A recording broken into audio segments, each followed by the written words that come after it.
In this tutorial, I'm going to look at how to pass paper 3 for Edexcel history. It's the Weimar and Nazi Germany unit. On this paper, there are a total of 6 questions if you count section B, question 3 as 4 separate questions. In this tutorial, we're going to look at section A, the source analysis section, and we're going to look at question 1. This is the first 4-mark question. So in question 1, it will say give 2 things you can infer from source X about, and then it will give you something specific to look at. It's quite a nice question because it gives you 4 very clear spaces to write on the paper, so it's very obvious where you're picking your 4 marks up from.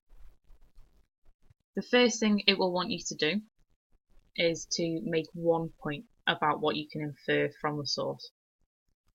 And all you need to do is say one thing I can infer from source X about this is, and then explain what it is.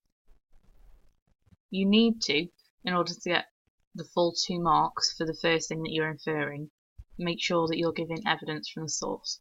Now there's a very clear space in the paper for you to do this, so it should be nice and obvious what you have to do.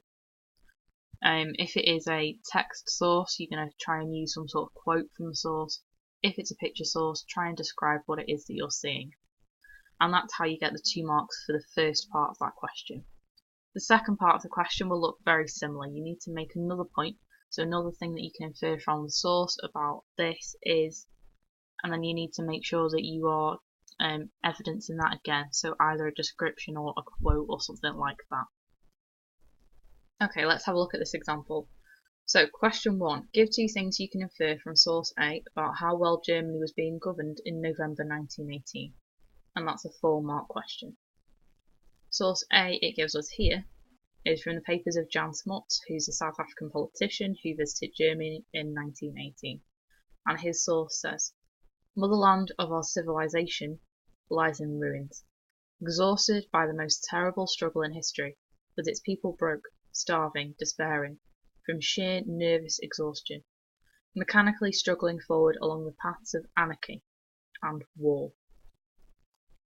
Maybe this is a little bit of a tricky source because it's quite descriptive in the way that it's written. There's a couple of things that I can definitely pick up though about the way that Germany is being governed. One of the first things that you might want to think about is the way it's describing the people. So it's talking about people broke, starving, despairing. That's quite obvious economic difficulties. So that might be one of the first things that you want to talk about. It also talks about anarchy, and then very helpfully tells you that is disorder with no strong authority, and so sort of chaos. And war, that might be another thing you want to talk about. It talks about mechanically struggling. So there's clearly not very strong governance. You can talk about any of these things in your answer. It's talking about lying in ruins, exhausted. It's clearly not a very positive source. But let's have a look how you would actually write this as an answer. So the one thing I thought was quite obvious in this was economic difficulties. So that's the first thing I've chosen to talk about. And I have written, one thing I can infer from source A about how well Germany was being governed is that it was being led into economic crisis. And I think that's quite clear from the source. The next thing you need to make sure you're doing is evidencing that, is evidencing your point. As it's a text source, you're going to use some sort of quote. So I know this because the source refers to people's broke, starving, despairing, which is, a very clear link to economic crisis.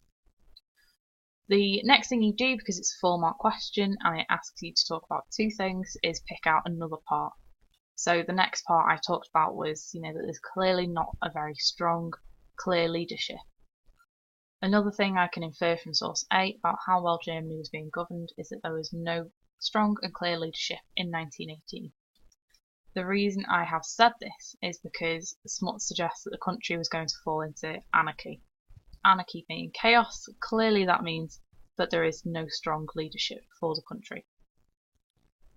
Okay, so just to recap, I've picked out 2 parts of the source that I think describe how well Germany is being governed, and for each then I have supported them with a quote, and that's how to pick up all 4 marks.